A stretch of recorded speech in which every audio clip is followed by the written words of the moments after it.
지난번에 이렇게 믿기로 시리즈 말씀을 통해 하나님을 향한 우리의 마음을 고백하기 원합니다. 우리 다 함께 화면을 보시면서 새 사도신경을 우리의 입술을 통해 고백함으로 우리의 신앙을 확증합시다. 나는 전능하신 아버지 하나님, 천지의 창조주를 믿습니다. 나는 그의 유일하신 아들 우리 주 예수 그리스도를 믿습니다.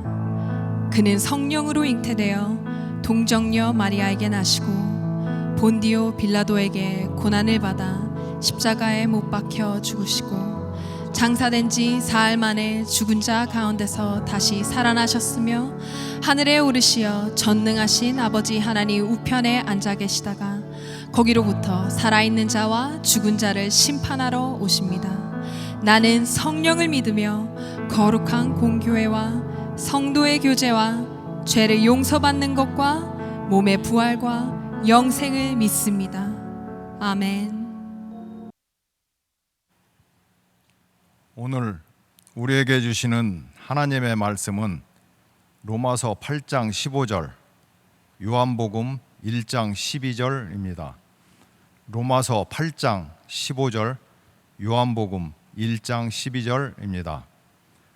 너희는 다시 무서워하는 종의 영을 받지 아니하고 양자의 영을 받았으므로 우리가 아빠 아버지라고 부르짖느니라. 영접하는 자 곧 그 이름을 믿는 자들에게는 하나님의 자녀가 되는 권세를 주셨으니 이는 살아계신 하나님의 말씀입니다. 아멘.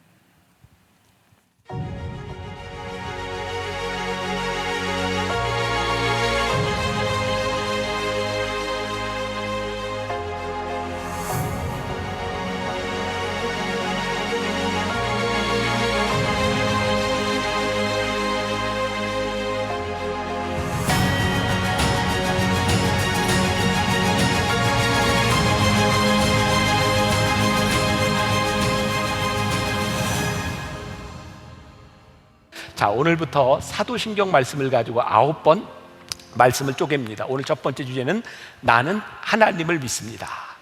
영어로 우리 불렀던 찬양도 I believe in 어떤 것을 믿는가? 나는 하나님 아버지를 믿습니다. 이런 고백을 우리들이 하려고 합니다. 그래서 앞으로 9번의 말씀은 성경 본문을 가지고 이렇게 풀어가는 것이 아니라 이 우리들이 고백하는 것을 뒷받침해주는 성경을 근거로만 될 뿐입니다. 그러니까 성경 본문을 가지고 풀어가지는 않습니다. 자, 나는 이렇게 믿습니다라고 하는 이 사도신경의 의미는 우리들에게 무엇일까? 우리 교회에서는 그렇게 매주 사도신경을 주일마다 고백하지는 않습니다. 그러나 이 사도신경은 우리 신앙 기독교 전통에 있어서 굉장히 중요한 의미를 가지고 있어요. 예수님께서도 제자들과 함께 공생애를 지나시는 동안 예수님이 직접 제자들을 통하여 고백을 듣기를 원하셨던 장면이 있죠. 마태복음 16장 13절부터 17절까지 말씀입니다. 우리 같이 한번 한 목소리로 읽어볼까요? 자, 시작. 예수께서 빌립보 가이사랴 지방에 이르러 제자들에게 물어 이르시되 사람들이 인자를 누구라 하느냐? 이르되 더러는 세례 요한, 더러는 엘리야, 어떤 이는 예레미야나 선지자 중에 하나라 하나이다. 이르시되 너희는 나를 누구라 하느냐? 시몬 베드로가 대답하여 이르되 주는 그리스도시요 살아계신 하나님의 아들이시니이다. 예수께서 대답하여 이르시되 바요나 시몬아 내가 복이 있도다. 이를 내게 알게 하니는 혈육이 아니요 하늘에 계신 내 아버지시니라. 예수님께서 가이사랴 빌립보에서 제자들에게 물으세요. 사람들이 나를 누구라 해? 여러 가지 이야기를 합니다. 근데 예수님께서 듣고 싶었던 것은 뭐예요? 너희는 나를 누구라 하느냐? 그때 바요나 시몬이 이렇게 이야기해요. 주는 그리스도시요 살아계신 하나님의 아들입니다. 그랬더니 예수님이 뭐라고 말씀하세요? 내가 복되다. 오늘 우리의 입술로 하는 이 고백이 우리의 삶을 복되게 한다. 자, 제가 이런 비유를 들어서 설명할 수 있을 것 같아요. 우리가 이 신앙을 고백하는 이 사도신경은 이 젊은이들이 결혼하기 전에 마치 프로포즈 하는 것과 같다. 요즘 젊은이들에게는 프로포즈가 굉장히 중요하답니다. 그러니까 저희 세대만 해도 별로 그렇지 않았던 것 같은데 이 프로포즈를 안 하면 큰일 나는 것 같고 프로포즈에 어떤 이벤트도 해야 되는 것 같아요. 저희 조카 중에 하나가 지금 결혼 정년기에 있습니다. 하나 이렇게 사귀고 있는데 그냥 늘 보면 결혼을 할 것 같아요. 근데 언제 결혼한다는 이야기가 없어서 물었습니다. 너 왜 결혼을 안 하냐? 그랬더니 이렇게 말을 하더라고요. 프로포즈를 아직 안 했어요. 결혼하리라고 생각을 하고 있는데 프로포즈를 안 했기 때문에 결혼까지 가지 못한다는 거예요. 여러분, 아주 좋은 비유라고 생각합니다. 우리는 마음으로 우리의 신앙을 통하여 하나님은 어떤 분이십니다 라고 하는 우리의 감각 속에서, 머릿속에서, 가슴 속에서 그런 믿음의 고백들을 가지고 있지만, 진짜 중요한 것이 우리의 입술로 하나님은, 우리가 믿는 것은 이런 것입니다 라고 고백하는 것이 중요하다. 이것은 제 이야기가 아니라 로마서 10장 9절부터 11절까지 이렇게 되어 있어요. 자, 같이 봅니다. 9절, 10절, 11절 시작. 내가 만일 내 입으로 예수를 주로 시인하며 또 하나님께서 그를 죽은 자 가운데서 살리신 것을 내 마음에 믿으면 구원을 받으리라. 사람이 마음으로 믿어 의에 이르고 입으로 시인하여 구원에 이르느니라. 성경에 이르되 누구든지 그를 믿는 자는 부끄러움을 당하지 아니하리라 하니. 자, 우리들이 마음으로 믿을 수 있지만 입술로 시인하여 구원에 이르고 우리들이 고백하는 이 고백을 통하여 하나님이 우리를 부끄럽게 하지 않으시겠다. 그러니까 저에게는 그런 생각이 드는 거예요. 하나님, 우리가 신앙생활을 하면서, 우리 성도들이 이 땅 위에 신앙생활을 하면서 우리가 부끄러움을 당하는 이유 가운데 하나는 우리들이 진짜 우리의 믿음을 고백하지 못하는 것은 아닐까요? 그러니까 저에게 이제 마음의 소원이 있는 거예요. 우리가 이 9번의 말씀을 통해 우리 성도들, 우리 만나교회 성도들의 마음 가운데 내가 믿는 것은 이것입니다, 이것을 우리들이 확실하게 고백하게 하여 주옵소서. 자, 이제 사도신경을 고백하면서 한 문장으로 하나님을 향한 우리의 마음을 고백하는 것이 사도신경이다, 이런 데피니션을 가지고 우리들이 말씀을 들으면 좋을 것 같아요. 그래서 이 사도신경은 우리들이 믿는 것을 고백하니 믿는 고백을 하는 사람들의 공동체가 어떤 것인지를, 우리의 정체성을 보여주는 거예요. 자, 정통이라고 하는 말이 있습니다. 라틴의 orthodox라고 하는 말이에요. 이 발음이 참 어렵네요. orthodox, 정통이라는 말이에요. 이 말은 어떤 한 줄, 한 길을 이야기하는 것이 아니라 정통은 여기와 여기 사이에 있는 길을 의미합니다. 그러니까 우리들이 고백하는 것은 사도신경을 이렇게 이 안에 고백하는 모두를 우리들이 정통으로 인정한다는 거예요. 자, 이건 제가 계속해서 이야기를 합니다. 사도신경에 대한 오해가 있어요. 종종 어떤 사람들이 이 사도신경을 12사도들이 이렇게 한 문장씩 이렇게 만든 것이 아니냐라고 생각하는 사람도 있지만, 사실은 성경에 나와 있는 사도들의 신앙을 우리들의 고백으로 요약해 놓은 것이 사도신경입니다. 제가 이번 9번 말씀을 들을 동안 제가 여러분들에게 좀 이렇게 권면하고 싶은 건, 필요한 것들은 이렇게 적으면서 또 외워야 될 것은 좀 외우면 여러분들 신앙에 훨씬 더 도움이 될 것 같아요. 초대교회에는 이 사도신경뿐만 아니라 다른 신앙 고백들도 있었어요. 예를 들면 아다나시우스 신앙 고백이라든지 니케아 신앙 고백이라든지 콘스탄티노플 신경이라든지 이런 신앙 고백들이 있었어요. 이 사도신경은 AD 200년부터 700년 사이에 약 500년가량 동안 기독교 역사가 흘러오면서 이런 형태를 가지게 되었습니다. 놀랍죠? 우리가 지금 고백하고 있는 사도신경이 500년 동안의 역사 속에서 다듬어진 것이 사도신경이라는 거예요. 그럼 우리들에게 자연히 이런 의문이 들어야 될 거예요. 왜 그렇게 오랜 세월 동안 교회는 이 사도신경을 이렇게 규정을 하고 만들고 우리들이 외워야 했을까? 이유는요, 우리들이 지금 가지고 있는 문제와 동일해요. 초대교회에도 많은 이단들이 나타나기 시작했어요. 그 전에는 이단들이 나타나도 권위 있는 게 하나 있었어요. 예수님을 직접 보았고 예수님의 말씀을 직접 들었던 사람들, 오순절에서 성령을 체험했던 사람들이 이거야 라고 말하면 별로 이의가 없었는데, 이제 그 사람들이 세상을 다 떠나고 그들이 믿었던, 그들이 보았던 신앙이 무엇인지를 구체적으로 이야기하지 않으면 이단들이 나타나서 이야기할 때 그런가? 라고 헷갈리기 시작한 거죠. 그래서 교회는 교회의 정통성을 보존하기 위해서, 교회의 신앙을 보존하기 위해서 이 사도신경을 제정할 필요성을 느끼게 된 거예요. 자, 그러면 우리들에게 있어서 이 사도신경이 얼마나 중요한 위치를 차지하고 있는지 아시겠죠? 내가 사도신경을 고백할 때 나는 이렇게 믿습니다, I believe라고 고백할 때 이것은 나의 고백으로 끝나는 것이 아니라 우리 교회 안에 있는 구성원들이 나도 이렇게 고백합니다 라고 하는 공동체 고백이 되는 겁니다. 굉장히 중요한 이 중요성에 대해서 말씀을 드렸어요. 제가 이 사도신경 말씀을 쭉 준비하면서 언제나처럼 많은 자료들, 책들도 있고 이렇게 준비를 하게 되었어요. 그 중에 저는 이분은 잘 모릅니다. 김덕종 목사님이 쓴 사도신경 안 외워도 좋지만 이라는 책에 보니까 사도신경을 이렇게 표현을 하고 있더라고요. 사도신경은 마치 내진 설계를 하는 것과 같습니다. 내진 설계 아시죠? 우리들이 집을 지을 때 지진에 대비해서 설계를 하는 거예요. 근데 내진 설계를 하고 집을 지어도 그동안 우리나라에서 이 지진 내진 설계라고 하는 것은 별로 큰 의미가 없었어요. 우리나라에는 지진이 거의 없는 나라잖아요. 그런데 몇 년 전에 포항에 지진이 오고 집들이 흔들리고 무너지는 것을 보면서 우리나라에도 내진 설계가 필요하다는 말들을 자주 하게 되었어요. 자, 내진 설계는 언제 필요해요? 지진이 올 때 내진 설계의 진가를 발휘하는 거예요. 여러분들, 우리가 고백하는 공동체 고백, 사도신경 I believe, 나는 이렇게 믿습니다라고 하는 이 신앙 고백은 언제 진가를 발휘할까요? 세상이 요동치고 환경이 변화가 오고 지금처럼 이런 코로나라고 하는 상황 가운데서 우리의 삶의 터전을 뒤흔들어 놓는 일들이 일어날 때 우리가 믿는 것이 무엇이냐, 이것이 우리를 붙잡아 주는 거예요. 여러분들은 어떤 느낌으로 오늘 이 예배를 드리고 계시는지 모르겠어요. 제가 참 안타까운 건 많은 분들이 예배를 드리지만 처음부터 예배를 드리지 않는 거예요. 중간중간 들어오는 분들이 많아요. 근데 제가 안타까운 게 뭐냐, 오늘 예배를 시작하는 그 찬양부터 우리들이 선포한 것이 있어요. 내가 믿는 것이 무엇인지, 그 하나님 아버지가 무엇인지를 우리들이 선포하고 이 예배를 드리고 있거든요.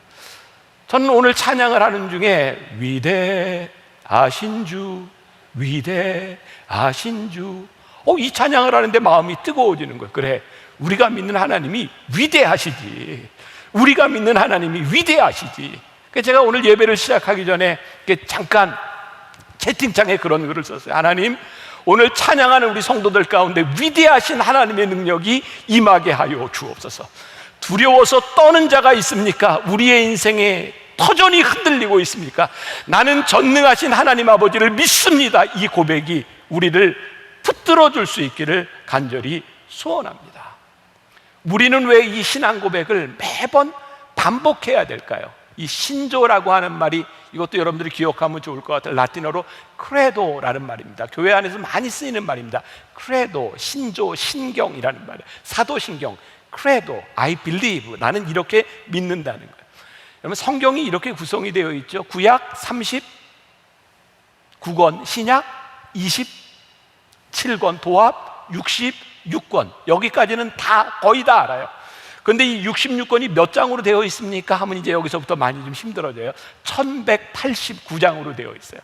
성경 공부를 좀 많이 한 분들은 여기까지 1189장, 여기까지는 기억이 되는데 이제 이 1189장의 절수를 다 합치면 얼마나 될까요? 여기서 멘붕이 와요. 31,173절로 되어 있습니다. 자, 생각해 보세요. 우리가 평생 신앙생활을 하면서 31,173절을 어떻게 공부하며 1,000장이 넘는 장을 어떻게 공부하며 66권을 우리들이 어떻게 다 공부할 수 있겠습니까? 이 성경의 이 수많은 말씀들을 쫙 요약해서 우리가 믿는 것은 이런 것입니다 라고 고백한 것이 사도신경이니 이게 굉장히 중요하겠죠. 자, 오늘부터 9주 동안 우리들이 함께 나눌 그 사도신경의 구조에 대해서 먼저 말씀을 드린다면, 이 사도신경은 중요한 하나님께 대한 고백으로 되어 있어요. 오늘 이제 제가 하나님에 대한 말씀을 드릴 거예요. 어떤 하나님? 전능하신 하나님, 아버지 하나님을 고백하고 있고, 두 번째 중요한 것은 예수님에 대한, 성자 예수님에 대한 고백인 거예요. 사도신경에 예수님에 대한 고백들이 이렇게 있어요. 저건 나중에 조금씩 이제 잘라서 또 우리들이 공부를 하게 될 거예요. 또 중요한 것은 나는 성령님을 믿는다고 하는 고백입니다. 우리 기독교 신앙의 아주 중요한 근간을 이루고 있는 신앙 고백은 성부, 성자, 성령 삼위일체 하나님으로 인하여 우리들이 무엇을 고백하고 있느냐는 거예요. 그리고 보니 우리가 기도할 때 성부 하나님께 기도해요. 누구의 이름으로? 성자 예수님의 이름으로. 누구를 통해서? 성령 하나님을 통하여서 역사해 주세요. 이게 삼위일체인 거예요. 나중에 이제 여러분들에게 또 한번 설교할 기회가 있을 텐데 굉장히 어렵고 또 우리들이 신앙생활을 이해하기 참 힘든 부분이기는 한데, 분명한 것은 삼위, 이것은 어떤 서열을 정해놓은 것이 아니라 성부 하나님과 성자 하나님과 성령 하나님이 이렇게 일하십니다, 이분들은 하나이십니다라고 하는 고백이 기독교의 중요한 핵심을 이루고 있는 거예요. 자, 오늘 하나님은 누구신가? 전능하사 천지를 만드신 하나님, 아버지 하나님이라고 고백하고 있는 거예요. 자, 성경에서 하나님은 여러 모습으로 우리들에게 나타나고 여러 모습으로 우리들에게 경험되죠. 여러분들이 체험하는 하나님이 다 달라요. 그런데 이 우리가 체험한 이 모든 것을 한마디로 이야기하면 하나님은 어떤 분이실까? 어떤 분이시라고요? 전능하신 하나님. 이 모든 것을 다 포괄하는 전능하신 하나님. 우리는 전능하신 하나님을 고백하는 거예요. 이렇게 예를 들을 수도 있을 거예요. 그러니까 남자와 여자 우리들에게 소개팅을 주선해 준다고 합시다. 이 남자에 대해서 우리 설명해. 이 남자가 돈도 많고 직업도 좋고 집안은 이렇고 키는 얼마고 뭐고 이렇게 설명한다고 이 사람을 다 표현할 수 없는 거예요. 그런데 이 사람이 어떤 사람이라고 생각합니까? 라고 하는 그것은 무엇일까? 저에 대해서 이렇게 수식하는 것도 많이 있을 것 같아요. 그런데 저는 개인적으로 우리 교회의 어떤 권사님이 이게 개인적인 문제가 아니라 이게 정치적인 문제로 이렇게 구치소에 오래 있어야 될 상황이 있었어요. 제가 마음이 너무 안타까워서 편지도 보내고 책도 보내고 이렇게 하는데, 그분이 저에게 편지를 할 때면, 저에게 문자를 할 때면 꼭 저에게 이런 표현을 써요. 우리 좋으신 목사님. 이걸 볼 때마다 너무 좋아요. 우리 성도가 저를 어떻게 생각해요? 좋으신 목사님. 저에게 그거 한마디면 다 되는 것 같아요. 우리가 하나님을 고백하는데 하나님이 어떤 말을 들으시면 제일 좋아하실까? 성경에 나오는 그 하나님, 전능하신 하나님. 이 고백 속에 모든 것이 다 들어가 있는 거예요. 자, 그러면 성경에서 전능하신 하나님은 어디에 언급되고 있을까? 처음으로 전능하신 하나님이 언급되어 있는 부분이 어디냐면 창세기 17장 1절에 있어요. 자, 제가 봉독합니다. 아브라함이 99세 때에 여호와께서 아브라함에게 나타나서 그에게 이르시되 나는 뭐라고요? 전능한 하나님이라 너는 내 앞에서 행하여 완전하라. 아브라함이 몇 살 때? 99세 때. 이게 어떤 일이 일어나고 있을까요? 창세기 12장에서 하나님께서 아브라함을 택하셨는데 자손을 주겠다고 이야기하셨는데 자손이 없었어요. 86세 때 아브라함이 그의 아내 사라와 함께 어떤 작전을 써요? 몸종을 통해서 아들을 얻으리라. 그 얻었던 아들의 이름이 이스마엘이에요. 그의 인간적인 생각을 가지고 아들을 얻었으나 하나님은 그 아들을 통해서 축복을 계대하게 하시지 않았거든요. 그렇게 13년이 흘러서 아브라함이 99세가 되어서 그의 모든 가능성이 끝났을 때 하나님이 다시 약속하세요. 아브라함아, 내가 너에게 약속한 거 있지. 내가 너에게 자손을 줄 거야. 그때 그 하나님이 어떤 하나님이에요? 전능하신 하나님이에요. 인간의 모든 가능성이 다 끝나서 내가 아무것도 할 수 없습니다. 그때 아브라함에게 나타나셨던 하나님, 전능하신 하나님. 오늘 말씀을 듣고 있는 사람들 가운데 내 인생의 가능성이 끊어지고 하나님, 내가 할 수 있는 것이 아무것도 없습니다 라고 생각한다면 여러분들이 전능하신 하나님을 고백할 수 있는 시간이 된 거예요. 하나님, 전능하신 하나님. 그런데 여기 중요한 게 있어요. 전능하신 하나님을 고백하면서 그에게 이르시되 나는 전능하신 하나님이라 너는 내 앞에서 행하여 완전하라. 전능하신 하나님이 그의 삶에 전능하신 하나님이 되기 위해서 어떡하라고요? 내 앞에서 완전하라고 하는 거예요. 저는 이 말씀이 이런 말씀이구나. 전능하신 하나님을 내가 앞에 보고 있기 때문에 내가 그 앞에서 완전해야 되는 것. 2000년 기독교 역사 가운데 굉장히 중요한 주제가 있어요. 교회가 타락할 때마다, 교회가 힘을 잃을 때마다 사람들은 무엇을 이야기했는지 알아요? 코람데오. 하나님 앞에서, 이게 이런 말이구나. 전능하신 하나님 앞에서 내가 완전하라. 그러고 보니 우리들의 신앙이 본질적으로 흐트러지고 우리의 신앙이 타락하는 것은 전능하신 하나님을 우리들이 믿음으로 고백하고 우리들이 믿음에도 불구하고 전능하신 하나님 앞에서 우리들이 온전하지 못할 때, 하나님 앞에 서지 못할 때 우리의 신앙들이 무너져 내리는 거예요. 타락하는 거예요. 지금 우리 교회의 모습, 우리의 신앙의 모습들이 그런 것 아닌가요? 전능하신 하나님 앞에 우리들이 온전하지 못하기 때문에 우리들이 겪는 일들, 우리의 신앙들이 올바로 세워지지 못하는 것은 아닐까요? 자, 이 전능하신 하나님에 대한 표현들이 구약에 몇 가지가 나와 있는데 이 말씀을 시리즈로 공부하면서 이 정도는 여러분들이 좀 알아도 좋을 것 같습니다.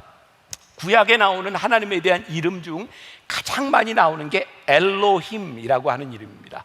최고, 전능하신, 이런 뜻을 가지고 있어요. 또 성경에는 하나님에 대한 이름이 여호와라고 되어 있죠. 영어로 제호바라고 하는데, 사실 이 여호와라고 하는 이 발음, 이 이스라엘 사람들이 모음을 잘 사용하지 않았기 때문에 이 발음이 진짜 맞는지도 모르겠다고 이야기를 하죠. 이 여호와라고 하는 하나님은 출애굽기 3장에 모세가 하나님께 당신은 누구십니까? 라고 물을 때 나는 스스로 있는 자다 라고 말하는 여호와, 나는 스스로 있는 자, 창조주 하나님을 이야기해요. 또 구약 성경에 많이 나오는 하나님에 대한 표현이 뭐냐면 주님이라는 표현, 주님, 다스리는 자. 그 말은 아도나이라고 하는데, 이 말은 주인님이라고 하는, 우리를 통치하시는 하나님이라는 뜻이에요. 그러니까 성경에 나오는 하나님에 대한 가장 많은 중요한 표현이 뭐라고요? 엘로힘, 최고이신 하나님, 여호와, 스스로 있는 자, 그리고 아도나이, 주님이라고 하는 뜻이에요. 이 하나님에 대한 표현이 신약으로 넘어오면 헬라어로 표현이 되는데, 그게 뭐냐면 테오스라고 하는 말로 쓰이게 되죠. 이것도 많이 나오는 거니까 기억하시면 좋아요. 이 테오스라고 하는 말은 엘로힘을 번역한 전능하신 하나님이라는 뜻이에요. 또 신약에 넘어오면 이 아도나이, 주님이라고 하는 말이 퀴리오스라고 하는 말로 번역이 됩니다. 아도나이라고 하는 말과 퀴리오스라고 하는 말은 동일한 말이에요. 자, 벌써 여러 가지 단어가 나왔어요. 이거 하나님에 대한 말이라고 하는 거 기억하시고, 오늘 말씀의 중요한 핵심은 이 신약에서 우리 주님을 통해서 하나님이 어떻게 고백되고 있냐면 하나님 아버지, 헬라어의 파테르라고 하는 말인데요, 라틴어의 파테르, 하나님 아버지라고 하는 이 고백이 우리의 신앙 속에, 개신교 신앙 속에 아주 중요하게 들어오죠. 이것은 유대교 신앙과 이슬람 신앙과 구별하는 우리들의 신앙의 아주 독특한 저는 부분이라고 생각해요. 로마서 5장 15절 우리가 읽은 본문 말씀이죠. 너희는 다시 무서워하는 종의 영을 받지 아니하고 양자의 영을 받았으므로 우리가 아빠, 아버지라고 부르짖느니라. 여기서 아빠라고 하는 말은 당시 예수님 당시 쓰고 있던 언어가 아람어였는데, 아람어로 아버지를 아빠라고 불렀어요. 참 신기하죠. 이 아버지라고 하는 말이 거의 전 세계의 이 말들이 표현이 언어가 좀 비슷한 거예요. 우리 주님을 통해서 우리들이 고백하게 된 하나님이 어떤 하나님이냐면 아빠, 아버지 하나님으로 고백되게 되었다는 거예요. 이게 무슨 이야기냐? 전능하신 하나님을 고백할 때하고 아빠, 아버지를 고백할 때하고 이것은 굉장히 다른 신앙의 차원이죠. 제가 예를 하나 들어봅니다. 이번 주 수요일 날 제가 우리 아들, 며느리, 우리 집사랑 같이 이렇게 식사를 하게 되었어요. 제가 이렇게 말씀을 이렇게 준비하고 계속 읽고 있었기 때문에 며느라이에게 제가 물었어요. 며느라, 너는 시아버지를 어떻게 생각하니? 대답을 쉽게 못하는 거예요. 그래서 제가 이렇게 쉽게 대답할 수 있도록 이렇게 기회를 줬어요. 너는 시아버지가 참 인자하다고 생각하지 않니? 그렇지, 그렇지. 아주 부드럽게 그렇지 그랬더니 인자하대요. 근데 제 며느리가 그렇게 얘기해요. 그런데요 아버님, 그 목사님들도 아버님을 저처럼 생각할까요? 우리 교회 많은 부목사님들이 저를 생각할 때는 아버지로 생각하는 것이 아니라 리더로서 생각할 때 저와 같은 느낌이 있을까요? 이게 오늘 말씀에 참 중요하게 와닿는 부분이구나. 우리들이 하나님을 믿는데 전능하신 하나님으로 믿는 것과 하나님이 나의 아버지 되신다고 하는 것은 참 다른 차원의 말인데, 이것은 제 이야기가 아니라 성경에 보니까 하나님께서, 우리 주님께서 우리들에게 하나님을 아버지로 부를 수 있는 권세를 우리들에게 주셨다고 하니 이 아버지 하나님을 우리들이 이해하는 게 참 중요하겠죠. 자, 요한복음 1장 12절 뭐라고 되어 있어요? 예수님께서 이렇게 말씀하셨어요.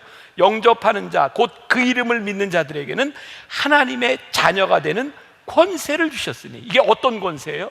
하나님의 자녀가 되는 권세가 무엇일까요? 하나님을 아버지라 부를 수 있는 특권을 주셨다. 그러니까 우리들이 사도신경 가운데 전능하신 하나님 아버지를 고백하는 것이 무엇인지를 우리들이 분명히 알아야 됩니다. 제가 말씀을 또 준비하면서 보았던 책, 황명환 씨가 쓴 나의 신앙 고백이라는 책에 나오는 이야기인데 글이 짧지만 너무 좋아서 제가 그대로 읽어드리려고 합니다. 한번 들어보세요. 자식을 낳아 기르면서 정말 감격스러웠던 말 한마디가 있습니다. 아이가 말을 할 때쯤 크게 혼을 낸 적이 있습니다.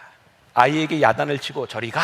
라고 말한 뒤 방문을 닫아버렸습니다. 잠시 후 아이는 아빠와 놀고 싶어서 자꾸 문을 두드렸습니다. 아이의 그런 마음을 알면서도 문을 열어주지 않았습니다. 그러자 조금 있다 아이가 문을 팍팍 긁으면서 이렇게 말하는 것이 아니겠습니까? 아빠, 저 아들이에요. 그 말을 듣는 순간 너무 감격스러웠습니다. 그래서 문을 활짝 열고 아이를 꼭 안아주었습니다. 그래, 내가 네 아빠지. 더 뭐가 필요하겠니? 오래전의 일이지만 지금까지 그날의 기억이 생생합니다. 지금 이 순간 자녀들로부터 어떤 말을 듣고 싶은가요? 엄마, 나 엄마 아들이에요 라는 고백이 마음을 설레게 하지 않나요? 하나님도 마찬가지입니다. 하나님, 제가 하나님의 아들이에요 라는 고백을 너무너무 기뻐하십니다. 그래, 내가 나를 아버지라 여기는구나. 내가 너의 창조주임과 동시에 너의 아버지임을 믿는구나. 이때 하나님은 우리를 받으시고 기뻐하십니다. 우리가 하나님의 자녀임을 고백하는 것이 하나님을 영화롭게 하는 길입니다. 근데 어떤 고백이요? 아버지.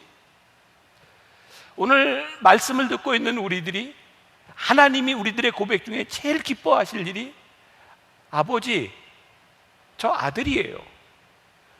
그때 하나님께서 우리를 안아주시며 그래, 네가 내 아들이구나. 내가 참 기쁘구나. 근데 우리들이 이 하나님 고백을 잊고 살아가는 것이 우리들에게 얼마나 불행한 일인가. 왜 우리들이 특권을 잃어버렸습니까? 아버지, 제가 아들입니다. 그 아버지는 어떤 아버지실까요? 제가 오래전에 하나님에 대한 설교를 하면서 그런 말을 했던 기억이 나요. 저에게 있어서 아버지 하나님은 제 삶에 훈련시키시는 하나님, 그 하나님은 성경에 나타나는 그런 훈련시키시는 하나님의 모습이 참 많이 있어요. 창세기 15장에 보면 하나님께서 아브라함을 부르신 지 얼마 되지 않았을 때 아브라함에게 계속해서 약속을 갱신하시거든요. 약속을 잊지 않도록. 그런데 창세기 15장에 가면 하나님께서 아브라함에게 뭐라고 말씀하시면, 아브라함아, 내가 너에게 약속했는데 네가 앞으로 400년 동안 저기 종노릇하며 네가 노예로 살다가 큰 민족을 이루고 나올 거야. 하나님이 택하여 주셨는데 하나님은 그냥 택한 백성으로 그냥 축복을 막 부어주신 것이 아니라 400년이라는 시간을 통해서 민족을 이루고 40년이라는 광야 생활을 통해서 훈련시키는 과정을 통하여 내가 너의 하나님됨을 알려주겠다고 말씀하세요. 오늘날로 이야기하면 그런 말이 듣기에 딱 맞아 들어가지 않을까요? 뭐 경영 수업이라는 거 하잖아요. 여러분들 재벌들 중에 어떤 사람은 자식에게 그냥 물려주는 사람이 있는가 하면 자식을 밑바닥부터 다 경험하게 해서 물려주는 사람이 있어요. 아버지의 어떤 마음일까요? 내가 너에게 이 모든 것을 다 줄 수 있지만 적어도 네가 이것을 받았을 때 이것을 운영하고 누리고 너의 것으로 가질 수 있는 능력이 있었으면 좋겠어.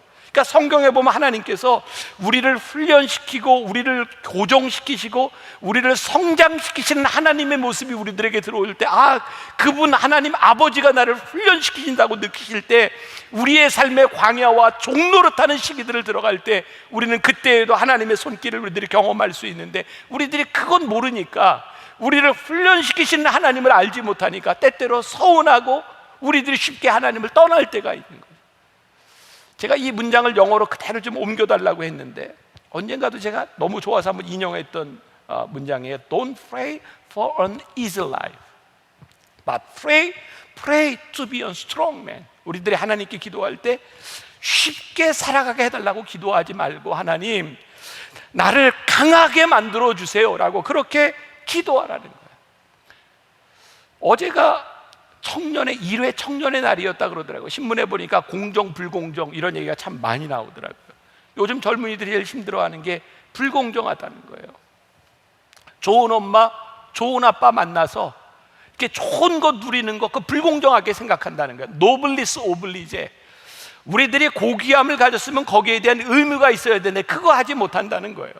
전 중요한 것 여기서 발견합니다. 하나님이요, 우리들에게 좋은 아빠, 좋은 엄마, 우리의 아버지로 고백되는데 하나님은 그냥 우리들에게 이 모든 것을 주시는 분이 아니라 노블리스 오블리제, 내가 너의 아버지가 되어서 내가 너를 축복하려고 할 때 나는 너에게 분명한 의무와 훈련과 이 과정들을 내가 너에게 요구한다고 말씀하고 있는 거예요. 자, 여기까지만 들으면 너무 힘들잖아요. 우리가 하나님의 훈련의 과정들, 하나님께서 우리를 이끄시는 과정들을 다 견뎌낼 만한 자격이 있는 사람이 얼마나 될까요? 만일 하나님께서 우리를 훈련만 시키신다면 우리는 참 많이 좌절할지 몰라요. 그런데요, 성경에 보니까 훈련시키시는 하나님의 모습 가운데 어떤 모습이 보이냐면, 우리의 능력을 가지고 훈련을 다 이겨내라고 하시는 분이 아니라 훈련 속에 우리를 쳐 넣으시지만 우리의 능력이 되지 않고 우리들이 쓰러지고 넘어질 때 때로 하나님께서 한 번 물러서서 우리들에게 져주시고 우리를 안아주시고 우리를 품어주시는 하나님의 모습이 있어요. 아버지 하나님은 우리를 훈련시키시는데 우리의 능력으로 그것을 다 이길 수 있다 하지 않으시고 늘 우리에게 물러날 준비를 하고 계신 분이 우리 하나님이시더라고요. 우리들에게 참 이해할 수 없는 내용 중에 하나가 야곱의 이야기 아니에요. 야곱, 그 비열하고 치사하고 사기꾼 같은 야곱, 그가 아버지와 형을 피해서 저기 도망가던, 하란으로 도망가던 때 베델에서, 제가 이스라엘의 베델을 가보니까 황량한 터더라고요. 그 춥고 황량한 곳에서 돌베개를 베고 누워있을 때 하나님께서 야곱을 찾아오세요. 하나님께서 훈련만 시키시는 분이라고 하면 훈련을 제대로 받지 못하고 탈선한 이 사람을 왜 찾아올까요? 근데 하나님이 야곱을 찾아오세요. 그래서 오늘 우리는 하나님 아버지를 고백하는 거, 하나님 저를 훈련시키시죠. 그런데 이 훈련의 기간이 너무 힘들어요. 아버지, 제 삶의 터전이 다 뒤흔들리는 것처럼 이게 너무 버거워요. 그때 하나님께서 우리들에게 찾아오시는 그분임을 우리들이 믿기에 우리들이 이 훈련의 시간들을 담대하게 걸어가는 거죠. 하나님 아버지, 그리고 중요한 것은 하나님 아버지의 자녀로 사는 우리들은 어떤 사람들인가? 오늘 우리들이 하나님 아버지로 고백할 때 진짜 중요한 고백 중에 하나는 하나님 아버지의 자녀로 사는 우리의 믿음의 고백일 것 같아요. 요즘 제일 많이 쓰는 말 중에 하나가 금수저, 은수저, 흙수저 이런 거잖아요. 아빠 찬스, 엄마 찬스. 이런 찬스 막 쓰면요, 막 세상에서 욕도 먹고 손가락질 당하고 하는데, 우리들이 하나님 찬스 쓰는 건 욕 안 먹을 것 같아요. 왜? 이 하나님 찬스는 우리의 아버지 하나님 되시는 것으로 끝나는 것이 아니라 아버지 하나님 되시는 이 자녀가 가져야 될 품위가 함께 가는 것이기 때문에 하나님 찬스를 쓰는 것은 욕먹을 일이 아니라 참 위대한 일이라는 생각이 들어요. 제 이야기를 좀 하면서 여러분들 신앙에 이렇게 좀 접목했으면 좋겠다 생각이 들어서, 혹시 이제 제 개인적인 이야기니까 모든 사람들에게 다 적용되지 않을 수도 있고 여러분들이 삐딱하게 듣는 것이 아니라 제 삶의 이야기를 여러분들의 신앙에 이렇게 이제 대입해 보았으면 좋겠어요. 제가 두 가지를 이야기하려고 합니다. 하나는 제 아들과의 관계에서 제가 이야기를 하고, 제가 하나님과의 관계에서 이야기를 하면 조금 쉽게 설명이 되지 않을까. 저희 아이가 이제 뭐 이제 군대도 가고 결혼도 했고 이제 목사 안수 과정도 밟고 있고, 그러니까 이제 똑같이 이제 그 시기에 젊은이들이 지나가야 하는 과정들을 지나가고 이제 신학교도 다니고 했던 거죠. 아마 제가 이런 이야기를 하면 지금 동일한 상황에 있는 어떤 전도사, 목사, 젊은 신학생들에게는 그래, 그 목사님 아들은 참 좋겠어요, 이렇게 얘기하는 사람이 있을지도 모르겠어요. 저희 아이가 제가 나온 미국의 신학교에서 이렇게 목사가 되는 과정, MDB 과정을 공부했어요. 거기에 들어가게 되었을 때 저는 아들에게 이렇게 이야기를 했던 것 같아요. 저희 아버지가 저에게 그랬던 것처럼, 아들아, 네가 여기서 좀 이렇게 자립해서 공부를 좀 할 수 있으면 좋겠다. 그리고 아이에게 경제적인 지원을 끊을 걸 이렇게 이제 이야기했던 적이 있어요. 그리고 아들이 그 학교 갔던 때 제가 이렇게 미국에 방문하게 되었는데, 그 이유는 그 학교가 제가 나온 학교였어요. 우리 아이가 그 학교에 들어갈 때 장학금을 거의 90% 이상 받았습니다. 그러니까 이게 거의 받기 힘든 장학금인데, 물론 자격이 됐어요. 공부를 잘해서 학부의 학점도 좋았지만 제가 나온 학교, 아버지가 그 학교를 나왔다는 것은 미국에서 굉장히 중요한 베네핏입니다. 그리고 정말 우연히도 세상은 이렇게 이야기하지만 하나님의 섭리 가운데 전혀 우리 아들과 관계없이 제가 시카고에 갔을 때 시카고에 제일 큰 교회 집회를 하게 되었어요. 그 집회 일정은 우리 아들과 전혀 관계 있는 게 아니었어요. 근데 집회를 마치고 목사님과 이야기를 하는 중에 우리 아들도 이제 이번 학기부터 여기서 공부를 합니다. 그랬더니 그 아들 우리가 좀 씁시다. 그래서 그 학기부터 바로 취직이 돼서 파트타임 전도사로 거기에서 일을 하게 되었어요. 자, 아빠 찬스? 저 분명히 있다고 생각합니다. 그러나 아빠이기 때문에 내가 지켜야 될 부분도 있다. 죄송합니다. 이 이야기만 듣고 이것 때문에도 마음 상할 분이 있을지 모르겠어요. 자, 제 이야기로 조금 돌아가 봅니다. 몇 년 전입니다. 제가 몸이 갑자기 아파서 병원에 입원을 하게 되었어요. 제가 늘 가던 병원이 아니라 다른 종합병원에 입원을 하게 되었는데 그 과정에서 우리 교회 장로님 한 분이 저를 입원시켜주는 그런 과정에 도움을 주셨어요. 정말 너무 아파서 갔는데 제가 이렇게 정신을 차리고 보니까 제가 누워있는 병실이 너무 좋은 병실이었어요. 제 아내하고 저하고 몸은 편한데 마음이 불편했어요. 우리가 여기 계속 있을 수는 없겠다. 그래서 중간에 간호사를 불러서 나에게 도저히 마음이 불편하니까 방을 좀 옮겨달라. 그래서 다 주사 빼고 방을 옮겼어요. 며칠 동안 거기에서 지나다가 퇴원을 하는 날이었어요. 간호사 선생님이 저에게 찾아와서 이렇게 말을 하거든요. 목사님, 감사해요. 뭐가 감사해요? 목사님, 그 방에서 나와서 여기에 누워있는 목사님 모습이 너무 감사해요. 제가 그때 많은 생각을 했습니다. 제가 어떻게 그런 호사를 누릴 수 있을까요?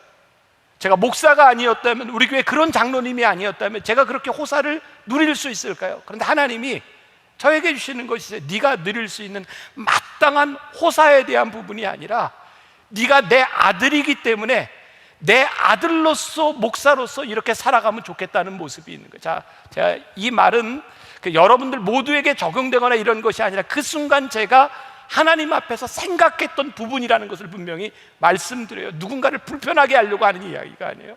누가복음 6장 36절에 보니까 이런 말씀이 있어요. 너희 아버지의 자비로우심 같이 너희도 자비로운 자가 되어라. 에베소서 5장 8절과 9절 말씀에 보니까 너희가 전에는 어둠이더니 이제는 주 안에서 빛이라. 빛의 자녀들처럼 행하라.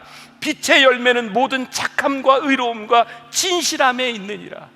하나님, 우리가 하나님 아버지라고 고백합니다. 그런데 하나님 아버지라고 고백하는 그 특권은 우리들이 하나님의 자녀이기 때문에 해야 되는 우리의 의무와 만날 때에, 우리의 신앙의 모습과 만날 때에 비로소 빛을 발하게 되는 거예요. 나는 전능하신 하나님 창조주 그 하나님 아버지를 내가 고백한다고 보니 내가 그 아버지의 아들로서 살아가야 되는 자녀로서의 모습이 우리들에게 분명히 있는 거예요. 이 첫 번째 고백, 하나님 아버지에 대한 고백은 우리의 특권과 의무를 동시에 고백하는 아주 중요한 믿음의 고백인 거예요. 오늘 여러분들의 그런 믿음의 권면을 드립니다. 사랑하는 여러분, 한 주를 살아가는 동안 여러분들이 뒤 흔들리는 삶의 이 터전 가운데서 하나님 아버지를 고백하십시오. 그리고 내가 하나님 아버지를 고백할 때에 내가 하나님 아버지의 자녀로 살아가는 것이 어떤 것인지를 동시에 믿음으로 고백하고 그렇게 살아갈 때 특권과 의무를 같이 누리는, 이 고백이 이런 고백이구나. I believe, 나는 믿습니다. 하나님 아버지를 나는 믿습니다. 이 고백이 여러분들에게 살아있기를 주님의 이름으로 간절히 축원합니다. 우리 같이 찬양했으면 좋겠습니다. 사랑하는 나의 아버지, 이름 높여드립니다. 우리가 아들로 아버지를 한번 찬양합시다.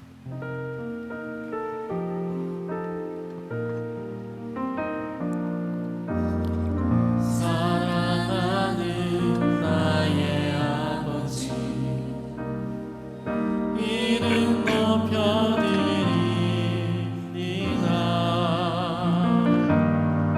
주의 나라 찬양 속에 임하시니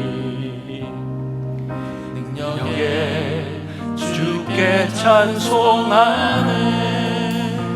전능하신 하나님 찬양. 언제나 동일하신 주 전능하신 하나님 찬양. 영원히 다스리네.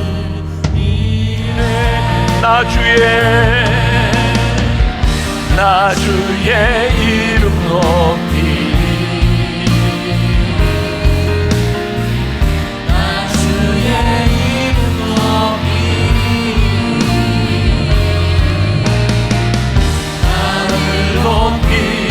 올린 깃발처럼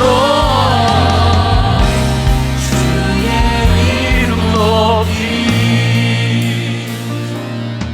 지금은 우리 주 예수 그리스도의 은혜와 하나님 아버지의 무한하신 사랑과 성령의 인도하심이 나는 하나님 아버지를 믿습니다 믿음으로 고백하며 나가는 당신의 사랑하는 모든 백성들 위해 지금부터 영원까지 함께 하시기를 간절히 축원하옵나이다. 아멘.